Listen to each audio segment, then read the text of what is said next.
5 6 7 3 4. ويا ريت اليهود بتوعنا يرجعوا لنا.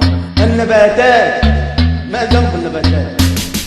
اللي خانوا العهد منا واستباحوا كل حاجة، وخانوا شهدائنا واستكانوا للخواجة. هم باعوا البندقية والوطن والجلابية، مستحيل يكونوا منا هم حاجة واحنا حاجة. اللي خانوا العهد منا واستباحوا كل حاجة، وخانوا شهدائنا واستكانوا للخواجة. هم باعوا البندقية والوطن والجلابية، مستحيل يكونوا منا هم حاجة واحنا حاجة. مين اللي باع الدم؟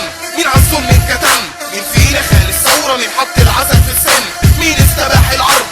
مين اللي باع الارض؟ مين حرم الربا وتاني يوم راح واستألف القرض؟ ازدواجية في التفكير، دكاترة في التكفير. تكون معايا حبك تبقى ضد تكون حقير، في صف تكون مسالم. مش مهم تبقى فاهم، المهم تكون مراوغ تعرف ترقص على السلالم. للجماعة الأولوية مش مهم القضية، المهم تحت رجلي تبوس دماغي تكون هفية. انضم للقطيع وبوس ايد البديع، وتحرك بالأوامر زي الحيوان المطيع. اخوان بألف وش والباطل دايما قانوني، مليون طريق للغش وباسم الدين يوهموني. ودايما الحقيقة بتكون عند سوء ظنوني. قولولي دين ابوكوا اسمه ايه ما تفهموني.